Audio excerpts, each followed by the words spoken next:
Muchas gracias, señora presidenta, señoras y señores asambleístas. Para mí es un honor poder comparecer en un evento político histórico que además no tiene precedentes, porque en la historia republicana del país solamente hemos tenido un juicio político antes, que fue el que propuso el doctor José María Velasco Ibarra al presidente Martínez Mera, bajo un marco constitucional totalmente diferente del que tenemos hoy por hoy. Entonces, para mí, digo, es un honor porque a través de esto, independientemente de lo que pase en este juicio, se censure o no al presidente de la República, se está construyendo un precedente a futuro que va a ser muy importante y que sin duda va a representar un punto de inflexión en el derecho constitucional ecuatoriano. Así que creo que esto hay que tomarlo con mucha seriedad y con mucha responsabilidad. Y es esa la razón por la que he venido, pese a estar con alguna afección ocular que bueno, me impide estar en el 100%, pero aquí estamos. Primero que nada, creo que tenemos que ubicar un poco el contexto jurídico histórico. Los países que tenemos una tradición jurídica romano-germánica hemos tenido un desarrollo constitucional más o menos homogéneo. A la luz de lo que pasó en Estados Unidos y en Francia en el siglo XVIII, pues en el siglo XIX, tanto las jóvenes repúblicas americanas como las viejas monarquías europeas empiezan a dotarse de constituciones en las que se establecen un marco regulatorio mínimo de garantías. Entre ellas, por supuesto, y fundamental, las de debido proceso. Por supuesto, no con el desarrollo que tenemos hoy, pero el derecho a la defensa, el derecho a recibir una decisión justa, que hoy la entendemos como motivada, por ejemplo, ya se encontraba incluso antes de la Revolución Francesa en la Declaración de Derechos del Hombre y del Ciudadano de 1790.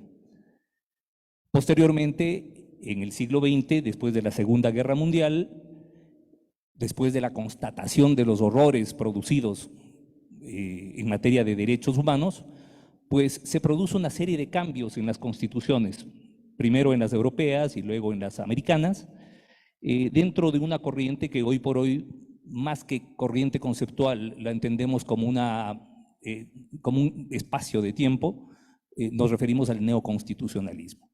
Y ahora, a partir del siglo XXI, a partir de los 2000, en Latinoamérica algunos países han optado por cambiar la constitución y dotarle de características muy marcadas, nuevos derechos de la naturaleza, una nueva concepción del ecosistema, una nueva concepción del género y la diversidad, pero también, como en el caso del Ecuador, un hiperpresidencialismo enorme. Y esto pues ha generado que en el caso ecuatoriano tengamos un marco regulatorio del juicio político diferente del que tienen los otros países de la región. Es decir, no tiene nada que ver, por ejemplo, lo que pasa en Perú con el marco constitucional que regula el juicio político en Ecuador. Así que hoy por hoy, pues ustedes están construyendo precedente, no digo jurisprudencia porque no son jueces, pero están construyendo un precedente que resulta importantísimo. El juicio político en el Ecuador, primero que nada, se constituye un procedimiento reglado. Es decir, a diferencia de lo que pasaba antes de la Constitución de Montecristi de 2008, en donde se reunía el Congreso y por mitad más uno pues decidían que el presidente estaba loco o que el presidente había abandonado su cargo cuando estaba en Carondelet, como el caso de Lucio Gutiérrez, por ejemplo. Ahora existen mecanismos específicos por los cuales se puede destituir al presidente. Uno de ellos, la mal denominada muerte cruzada, otro, la revocatoria del mandato, y un tercero, que es el que nos ocupa hoy, que es el juicio político. Decía que es un procedimiento reglado que en el caso del presidente y vicepresidente tiene causales específicas. Causales no políticas, jurídicas. Es decir, tenemos un juicio político que va anclado no solamente a lo jurídico, sino a lo penal. Y es por esto que se establece además tipos penales específicos, delitos específicos, por los cuales puede el presidente o vicepresidente, pueden ser enjuiciados políticamente. Por esos y no más que por esos. Y sí, por supuesto, la propia Constitución establece que no es necesario un procesamiento penal previo o una declaratoria de responsabilidad penal previa. Pero nos habla de tipos penales específicos. Y eso, ya de entrada, impone una obligación probatoria. Obligación probatoria que, como escuché que señalaba el experto que me precedió en el uso de la palabra, evidentemente no es la del proceso jurisdiccional. Y esa es una primera diferenciación que se tiene que hacer. El proceso político no es un proceso jurisdiccional y no pueden aplicarse al proceso político los estándares de los procesos jurisdiccionales. Es decir, no podemos hablar, por ejemplo, del estándar probatorio de certeza, que es el que se exigiría, más allá de toda duda razonable, que es el estándar de certeza que se exigiría, por ejemplo, a un tribunal penal a la hora de emitir una condena. Evidentemente no. Adicionalmente, el razonamiento y la decisión, el juicio político, va impregnado de consideraciones y de aspectos que una decisión jurisdiccional no tomaría en cuenta. Y esto ya lo ha dicho la Corte Constitucional, subjetividades, aspectos ideológicos y consideraciones políticas. Esto, por supuesto, tampoco quiere decir de ninguna manera que no se tenga que probar nada, como he visto que se ha defendido por parte de algún sector de la opinión y de juristas, además juristas muy respetables. El que el juicio sea político de ninguna manera le sustrae de su naturaleza de proceso. Estamos frente a un proceso de naturaleza política, pero proceso en fin. Y al ser un proceso, evidentemente, las garantías de debido proceso establecidas en el artículo 76 son plenamente aplicables. Que no en el nivel de intensidad del proceso jurisdiccional, sin lugar a dudas, eso está fuera de toda discusión. Pero eso no quiere decir que se pueda dejar de lado, por ejemplo, el derecho a la defensa, por ejemplo, el derecho a la contradicción, por ejemplo, el contar con los medios de prueba necesarios y, por ejemplo, y fundamental, la motivación. ¿Por qué? Porque si hay algo que le es exigible a un legislativo, al que sea, es que sus decisiones y sus leyes, por supuesto, estén sustentadas en una estructura de racionalidad. Y es eso la motivación. La motivación es la concatenación racional de una decisión con los presupuestos fácticos, con las pruebas que se ha presentado. Se ha dicho, no, es que aquí no hay pruebas. No, sí hay pruebas, por supuesto. Que no tienen los estándares de admisibilidad probatoria que en materia penal, eso es otra cosa. En materia penal, los estándares de admisibilidad probatoria y de legitimidad probatoria son los de más alto nivel en nuestro marco constitucional. En el juicio político, por supuesto, no. Que las consideraciones ultradogmáticas pueden resultar hasta inaplicables en el juicio político, sí. Y esto ya creo que la Corte Constitucional nos lo dejó en claro. El Código Orgánico Integral Penal, cuando establece la omisión impropia, la liga por primera vez a la posición de garante, una figura que no existía antes del Código Orgánico Integral Penal de 2014. Para esto hago una pequeña explicación. Existe en el delito omisivo la omisión propia y la omisión impropia. La omisión propia es aquella que se produce cuando el tipo penal tiene una conducta omisiva como núcleo, como verbo rector, como conducta nuclear del tipo penal. Por ejemplo, cuando en el Código Orgánico Integral Penal se establece como delito el no reportar los ingresos a la autoridad tributaria con objeto de defraudar, por ejemplo, o no reportar por parte de un funcionario público que se ha cometido tortura a una persona conociéndolo. Entonces, claro, ahí en ese caso estamos hablando de una omisión propia.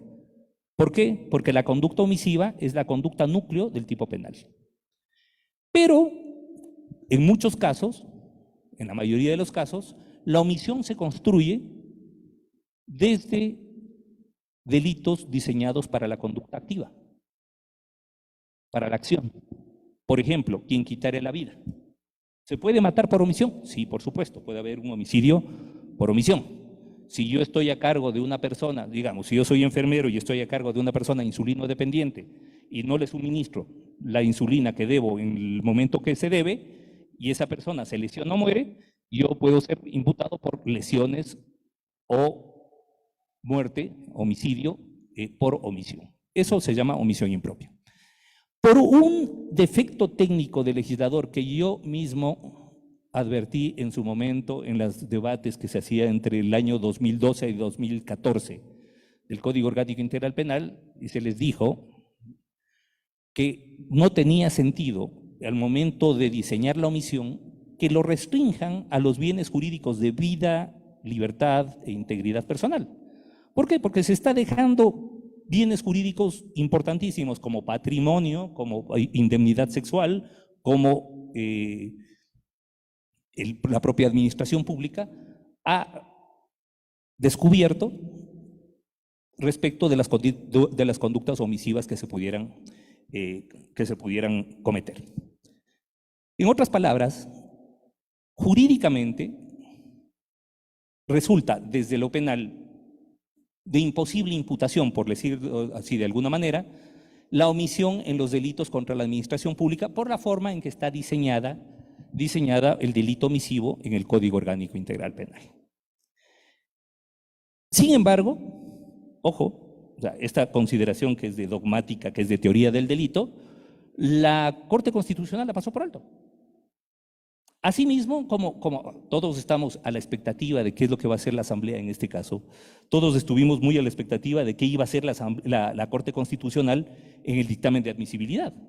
Y claro, yo por defecto, como profesor de Derecho Penal y como profesor además de Teoría del Delito, decía, bueno, a ver, si hay una imputación penal imposible, pues asumo yo que la Corte Constitucional va a negar ese dictamen. Y sin embargo, aceptó un cargo con una conducta claramente omisiva respecto de peculado, lo que significa que aspectos de dogmática pura que serían totalmente aplicables a un proceso penal jurisdiccional, pues en este caso tienen que ser, de acuerdo a la jurisprudencia de la Corte Constitucional, visto de manera mucho más laxa, mucho más amplia.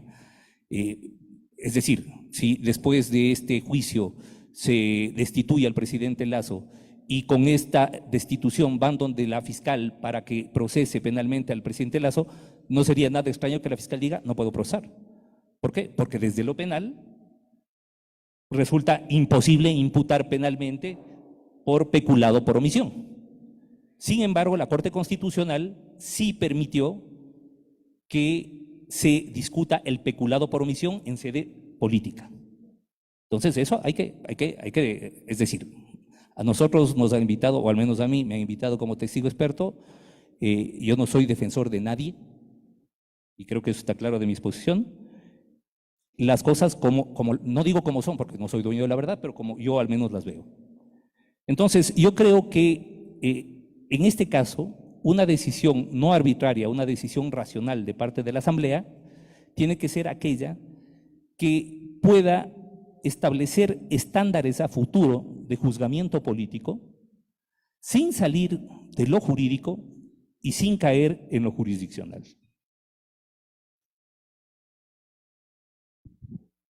Creo que con esto pues concluyo mi intervención, señora presidenta. Si hay alguna pregunta, pues a las órdenes.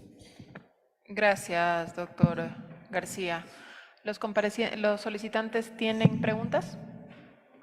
¿No? ¿La defensa del señor presidente, doctor Neira Ortiz? ¿No? ¿Miembros de la Comisión de Fiscalización tienen preguntas? ¿No? Listo. Yo le agradezco, doctor García, por su tiempo y muchas gracias. Siendo esta la última comparecencia del día de hoy, suspendemos la sesión y nos reinstalaremos el día miércoles a las 9 de la mañana para escuchar la intervención tanto de los señores proponentes como de la defensa del señor presidente. Siendo las 16 horas con 20 minutos, suspendemos esta sesión.